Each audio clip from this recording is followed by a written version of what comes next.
Sur ces plateaux, nous avons un médecin, mais avec lui, on va parler d'autre chose, on va parler du stress. Et nous allons recevoir notre deuxième invité.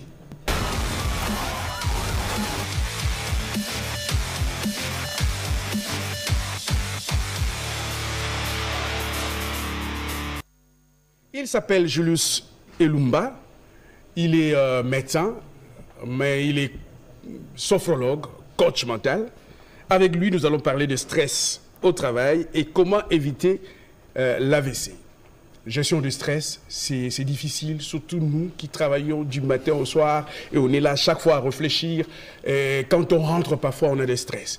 Et lui va nous aider aujourd'hui, surtout nos téléspectateurs, comment gérer le stress au travail et comment éviter l'AVC. Bonjour, docteur. Bonjour, bonjour. Vous allez bien? Très bien, tout va très bien. Ça fait longtemps, on se disait, mais ce monsieur-là, mais il est maintenant avec des équipes comme coach mental, il voyage à travers le monde, comment il vient plus pour nous parler de certaines choses qui intéressent nos téléspectateurs. Ça, c'est ma maison, je suis toujours à votre disposition. Moi, dès que vous m'appelez, là, vous m'avez appelé, je suis là. Ça, c'est ma maison, je suis à votre disposition. Ok, la sophrologie, ça marche? Oui, oui, ça va très bien. Nous sommes en train de continuer à accompagner ceux qui sont intéressés, à améliorer leur vie, parce que la vie, il y a beaucoup de dimensions. On n'a pas que ses corps, on a aussi un esprit. Et voilà pourquoi nous sommes là pour accompagner les gens dans les coachings. Alors, notre sujet, c'est la gestion de stress au travail et comment éviter l'AVC. D'abord, commençons. C'est quoi le stress? Voilà, ça c'est vraiment la bonne question. Je vais vraiment expliquer calmement parce que j'aimerais que nos téléspectateurs en profitent. Et surtout, mes chers collègues journalistes et chers amis que j'aime beaucoup parce que j'ai appris beaucoup de mauvaises nouvelles. Je crois qu'il faut profiter de m'écouter. D'abord, le stress, c'est quelque chose de magnifique, de formidable, de très intéressant que Dieu nous a doté. Le stress est vital. Ça veut dire quoi?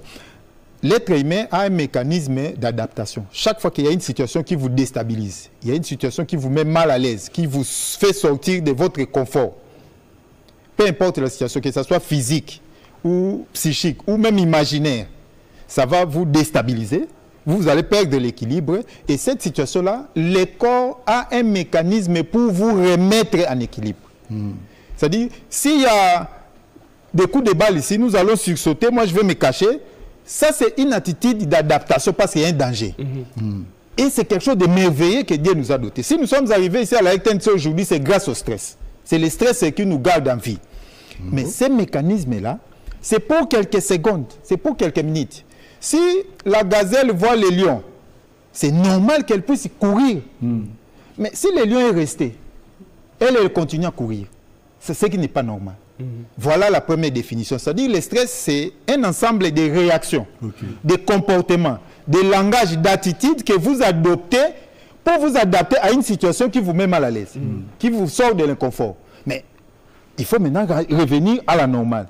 C'est ça la définition. C'est que le stress, je vais dire à tous les spectateurs, le stress est normal et vital. Le problème, c'est que ça devient pathologique, anormal, lorsque c'est trop intense, lorsque ça dépasse les délais. Scientifiquement, c'est de 1 à 3 jours, c'est normal. De 3 à 30 jours, c'est ce qu'on appelle le stress aigu. Au-delà de 30 jours, c'est le stress chronique. C'est-à-dire, toi, tu es en colère contre Salomon, ça fait 3 mois. Tu es dans le stress chronique, le stress pathologique. C'est-à-dire, cette situation-là, de courir. J'aimerais que les téléspectateurs gardent cette vision. La gazelle a vu le lion, elle continue à courir, le lion est resté. C'est qu'elle ne mange pas, elle court, alors que le facteur qui a créé le stress est resté. Ça, c'est la peur, tout ça.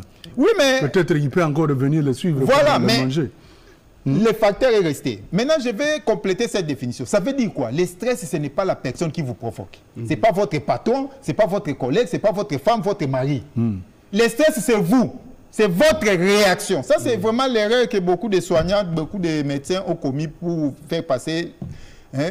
Ma réaction est venue parce que René m'a provoqué. Oui, pourquoi j'ai réagi. Oui, mais René... Si ne m'avait pas provoqué, je n'allais pas réagir. Je suis d'accord avec vous. Si René m'injurie, je ne suis pas obligé de l'injurier. Voilà. Le stress, c'est votre réaction, votre comportement, votre langage. Ce que vous faites lorsque René vous dérange. C'est ça le stress. Le stress, ce n'est pas René. René est le facteur de stress. Mais vous, c'est le stress, c'est votre réaction. C'est pour ça que j'aimerais corriger ça, que les communs de mortels puissent comprendre. Le stress, c'est votre réaction. Y a-t-il des conséquences? Il y a un enfant qui jette de l'eau, qui vous salit. ce n'est pas lui le stress. Le stress, c'est qu'est-ce que vous allez faire lorsque vous a jeté de l'eau. Il y a un chauffeur qui viole le code de la route, qui vous dérange. Vous êtes dans l'embouteillage, vous n'avancez pas. C'est votre réaction qu'on appelle stress. Ce n'est pas l'embouteillage. Mais à ce moment-là, qu'est-ce que je dois faire? Je suis en train de passer avec ma belle veste ici, on me jette de l'eau. Voilà. Alors, qu'est-ce que je dois faire pour ne pas être stressé? Parce que quelque part, il m'a énervé. Merci veste à ma fout à boya boya que la maman est docteur. Merci. C'est là où maintenant, nous allons atterrir aux solutions. Mais, pour résumer, j'aimerais vraiment que les téléspectateurs puissent retenir le stress. C'est vous qui réagissez à une situation, peu importe la situation. Ça veut dire qu'il faut apprendre à gérer. Je vais donner un exemple pour que tout le monde puisse aussi comprendre. Le stress, c'est comme la tension artérielle. La tension artérielle, c'est normal. Tu dois avoir une tension normale. Mais si ça monte, on appelle ça hypertension. Si ça descend, ça devient hypotension. C'est comme la température. C'est comme le cycle. On doit avoir le cycle dans le sang. On appelle ça glycémie. Mais lorsque ça monte, ça devient normal. Si ça descend. Le stress aussi, c'est comme ça. C'est-à-dire, avoir le stress, c'est normal parce qu'il faut être aux aguets. Il y a un problème. Dieu nous a doté ça pour sortir des dangers. Mais il ne faut pas que ça soit trop intense et trop faible. C'est ça ce qui est anormal. J'aimerais vraiment que les gens comprennent ça. Maintenant, je vais revenir au travail. Pour le travail, le stress commence d'abord par la hiérarchie. Parce que dans le monde du travail, il y a toujours quelqu'un qui est au-dessus, vous êtes là, il y a d'autres qui sont en bas. La hiérarchie, parfois, ce sont des instructions. Soit des objectifs qui sont trop grands, soit trop de tâches à la fois. Et les collaborateurs aussi, ce sont des coups bas, des commérages qui n'arrangent pas peut-être quelqu'un d'autre. Et puis les subalternes, parfois, ce sont des incompréhensions, des exécutions qui ne marchent pas. Mais en dehors de cette hiérarchie des ordres, parce que le travail, c'est les résultats qui comptent. C'est que l'autorité a besoin des résultats, il doit vous bousculer. Aujourd'hui, dans les offres d'emploi, on écrit même être capable de travailler sous stress. Je suis en train de demander au ministre du Travail et des Préventions sociales d'enlever cette phrase. On a trop des hypertendus, trop d'AVC. Il faut qu'on enlève cette phrase. On ne doit pas engager des gens pour leur dire venez ici, vous serez stressé.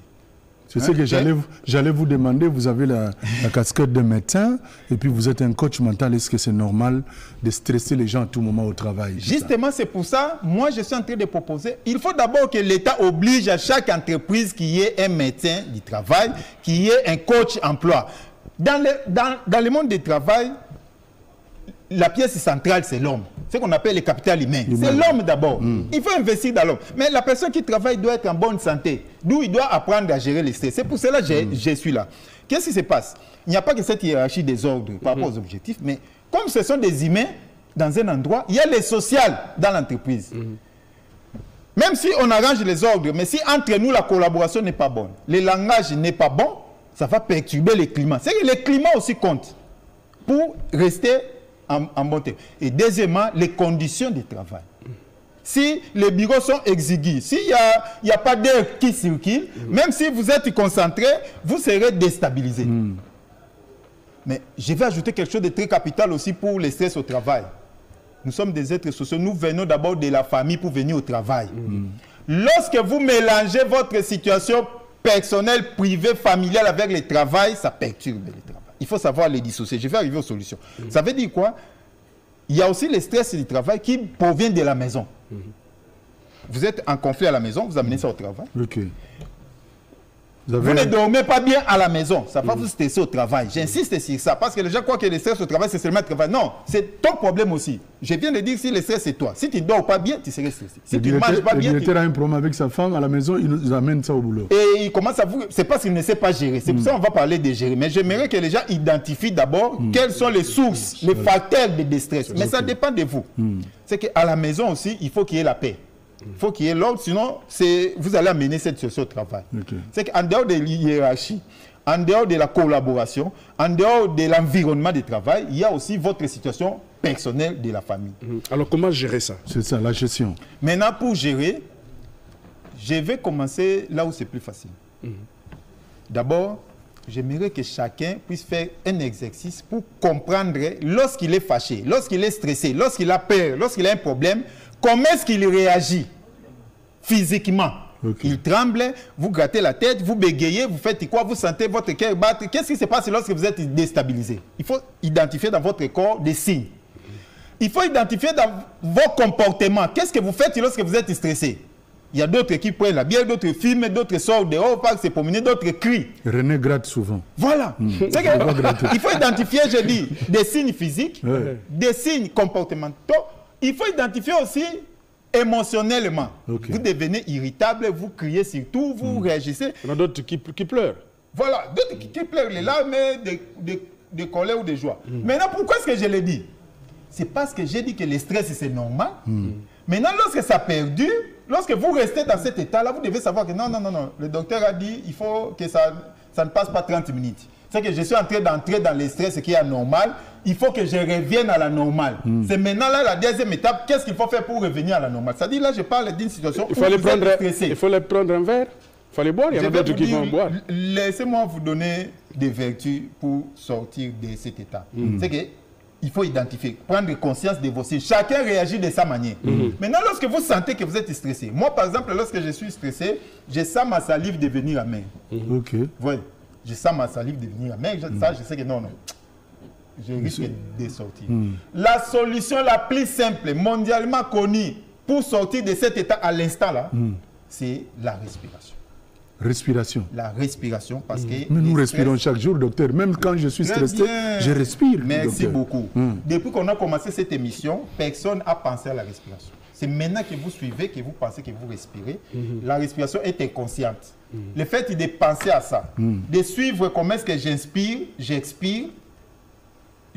Les téléspectateurs sont en train de me suivre. Hein. Quelqu'un peut essayer. Pensez à votre respiration. Pensez comment est-ce que vous expirez. Prenez un stylo, écrivez votre nom, vous ne saurez pas si vous faites ça au même moment. C'est impossible. Vous ne pouvez pas faire autre chose lorsque vous pensez à votre respiration. Essayez de penser que tu inspires, tu expires, tu ne sauras pas écrire. Voilà, c'est inconscient. Ça veut dire que pour rentrer dans le monde inconscient de votre cerveau, ça stabilise toutes les fonctions. C'est ça l'importance de cet exercice de la respiration. Tout le monde, lorsqu'il est en danger, s'il y a un accident sur toi, on va te dire sois calme, respire, respire. Même à la maison, lorsqu'une femme accouche, on dit respire, respire. Si tu as un problème, la première chose, on va te dire, c'est naturel. Ici, maintenant, je vais le dire scientifiquement. Qu'est-ce qui va se passer? Si vous sentez que vous êtes stressé, la première chose, c'est penser à votre respiration. On respire à deux temps, inspiration et expiration. Il suffit de penser que j'inspire l'air pour ma santé, vous le bloquez, et vous pensez que vous expirez. Entrez seulement dans les cycles de respiration à 3 reprises. Même la colère, tout ce que vous avez comme cycle. Après la respiration, ça sera quoi? Merci. Maintenant, ça dépend de la cause. Ça dépend des facteurs qui ont déclenché ça. La première chose, j'ai dit ici, si on tire des balles ici, nous allons sauter, nous allons sursauter. C'est-à-dire la nature nous a programmé de sortir d'abord du danger. S'il y a un facteur de stress, la première chose, il faut quitter cet endroit. Il faut vous déplacer, il faut prendre de l'air, il faut vous retirer pour méditer, réfléchir, revenir. Il ne faut pas parce que quelqu'un ne soit pas dans les tic-au-tac. Je supplie tous les téléspectateurs, si vous voulez rester en vie, ne pas faire l'hypertension, mourir, avoir l'AVC, ne soyez pas dans les tic-au-tac. Prenez le temps de réfléchir, de réagir après. Même les soirs, même demain. Quelqu'un vient de vous traumatiser, vous l'écoutez, vous respirez. Moi, dans ma famille, les gens me connaissent. Hein. Chez moi, ma famille, si vous venez, vous dites, oh, il y a Julie, voilà, il y a ça, tel a fait ça. Les gens terminent, je les regarde, je dis, ok, merci beaucoup, on va se voir. Même si vous avez la réponse. On a bien le côté. Non, tu as parlé, j'ai écouté, j'ai compris, laissez-moi répondre aussi. Toi, tu as réfléchi pour venir me dire. Laissez-moi, moi aussi, je vais réfléchir, et lorsque je serai prêt, je vais réagir. Voilà la... Nous sommes au 08. Vous avez une question pour le docteur Julis. Le numéro WhatsApp est là. 08 1 2 3 4 5 8 8 8. N'appelez pas. Il y a d'autres qui sont en train d'appeler. Envoyez-nous juste votre question. On va transmettre à notre docteur Julis Elumba qui nous parle de stress et puis qui provoque l'AVC. Comment le stress peut provoquer l'AVC? Termine le dernier point et puis nous allons, parce qu'on nous fait signe. Je reste au travail. Maintenant, troisième point, il faut que les tâches soient bien réparties. Lorsqu'il n'y a pas de tâches bien réparties, il n'y a pas la définition des objectifs clairs, ça stresse.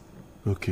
C'est que la hiérarchie, les autorités, si vous êtes chef quelque part, ne donnez pas plusieurs tâches à la fois. Nous ne sommes pas des multitâches. Ça a été prouvé scientifiquement. Mais si l'employeur trouve qu'il est intelligent.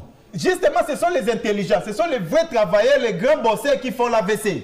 Ah, ok. On appelle ça aujourd'hui le burn-out, l'épuisement. Ok. C'est-à-dire, c'est toi qu'on félicite, qu'on encourage, il est l'heure de partir, tu restes là. Parce que tu aimes le travail, tu continues à travailler. Le travail, c'est l'énergie. Vous dépensez l'énergie, vous serez épuisé. Un matin comme ça, vous vous réveillez, vous ne saurez même pas vous lever au lit, vous lavez, faire quoi. Vous dites à madame, je ne comprends pas, je n'ai plus envie d'aller au travail. Alors c'est toi qu'on félicite. La maladie de l'hypertension, de l'AVC, c'est tous les burn-out. On appelle ça aujourd'hui burn-out. C'est l'épuisement professionnel. Ok. C'est très grave aujourd'hui. C'est justement c'est ça la maladie des grands bosseurs, des grands travailleurs. On te félicite toujours au travail, on t'encourage. Il quitte au bureau à 22h, il faut entretenir le capital humain. Pour l'entretenir, répartissez les tâches clairement, donnez des objectifs appropriés, smart. C'est-à-dire ne donnez pas des objectifs trop grands à quelqu'un qui ne saura pas les faire. Non, ne dites pas faites ça, faites ça, faites non. Faites d'abord ça, après tu vas faire. Même aux enfants, c'est la même chose. C'est qu'il faut qu'il y ait une bonne répartition des tâches. Mais il faut gérer aussi l'ambiance du travail. Il faut dans le travail qu'il y ait un programme, ce qu'on appelle aujourd'hui after work. C'est-à-dire après le travail, il faut qu'il y ait aussi un programme de divertissement. Parce qu'il faut se détendre. Aujourd'hui, je félicite les entreprises qui organisent des pique-niques, des sorties, des loisirs. Ce n'est pas par plaisir, ce n'est pas pour dépenser de l'argent. C'est pour renforcer le capital humain. Parce que c'est eux qui produisent. Esaïe est très content. Il faut investir dans l'autre. Ce n'est pas seulement parce qu'il va après le travail. Même si vous le payez très bien, s'il ne dort pas bien, s'il ne mange pas bien, s'il n'a pas le temps de divertir, s'il a des objectifs trop surchargés, il va stresser, il va faire l'hypertension. Lorsque vous êtes stressé, votre cœur augmente la pression. C'est ça la tension qui augmente et ça finira par péter les vaisseaux du cerveau. C'est ça qu'on appelle l'AVC hémorragique. Et puis, il y a d'autres aussi qui peuvent mourir. Moi, je dis toujours, il y a des agents, chers téléspectateurs, vous travaillez parce que il faut confiance, vous travaillez, ça gère beaucoup de dossiers à la fois. Vous travaillez parce que vous êtes en bonne santé. Si vous faites l'AVC, je le répète ici, la RTNC va vous débarrasser de vous. Ils vont vous gérer pendant une semaine. Mais ils vont vous mettre à côté, on va nous soigner. On vous aime beaucoup, on va vous soigner, mais on va remplacer quelqu'un d'autre. Même moi, là où je travaille, si j'ai fait l'AVC, 6 mois après, même si moi parfois c'est trop, on va vous dire, docteur, on te comprend, mais toi tu es malade, soigne-toi, on va t'envoyer, on va te soigner, bon, ça va kiné, il faut te remplacer. Docteur, parfois c'est soyez en bonne santé s'il vous plaît. Docteur, parfois c'est pas la RTNC, il y a des gens qui refusent d'aller en congé. Il y en a d'autres qui ont travaillé pendant, on vous dit qu'il y a des congés. Moi j'ai parfois, notre directeur de ressources humaines m'envoie de billets de congés pour mes agents. Mais il se pose des problèmes. Il dit, ah, mon candidat, ça c'est quelqu'un qui court derrière la mort. Alors c'est pas la responsabilité de l'employeur. Je le répète ici, justement l'employeur fait sa part, mais c'est un problème d'ensemble. J'aimerais que les gens puissent comprendre que tu travailles parce que tu es en bonne santé. Pour qu'on ait à travailler, il faut rester en bonne santé. La santé est physique, mentale et sociale. J'insiste, et sociale. C'est-à-dire que les conditions de travail doivent être améliorées, mais il faut que vous-même vous puissiez les gérer. Les conflits ne manquent pas là où il y a des gens. Les problèmes ne vont pas disparaître, ça je vous rassure. Il faut savoir les gérer. La meilleure façon de les gérer, je viens de le dire, respirer. Apprenez seulement à compter votre respiration à 3 reprises. J'inspire, je bloque, j'expire. Sortir du danger. Deuxièmement, il faut sortir du danger. Même 5 minutes. Même dans le travail, ne restez pas assis pendant plus d'une heure. C'est interdit en santé. Mettez-vous debout, vous bougez, écoutez la musique. Trouvez une vidéo qui peut te faire rire. 5 minutes après, vous revenez au travail. C'est très important. Parce qu'il y a d'autres collègues journalistes qui restent au bureau jusqu'à 23 h en train d'écrire. Parce qu'il est intelligent. On a besoin de vous. Je vais dire un mot aux journalistes. Oui. Moi, je suis quelqu'un qui passe dans les médias. Restez en bonne santé. C'est un travail intellectuel, réfléchir, écrire, venir parler, tout ça. Vous faites un grand travail. Même les joueurs aussi. Vous êtes une puissance dans ces pays, dans ce monde. Mais il faut garder votre capital. Travailler. N'amenez pas le travail à la maison. On vous paye pour 8 heures de travail. Je suis coach mental, je dois le dire. On vous paye pour 8 heures de travail. Lorsque vous continuez à travailler à la maison, vous êtes dans les heures supplémentaires. Vous détruisez votre vie professionnelle. Ça doit être des exceptions.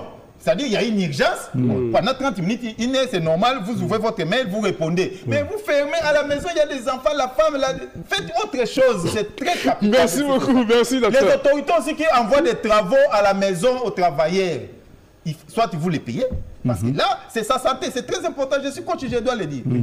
Vous me payez 8 heures, comment est-ce que vous me demandez de travailler à 23 heures? Nous devons protéger nos travailleurs et nos collaborateurs, c'est très important. Chers journalistes, restez en vie.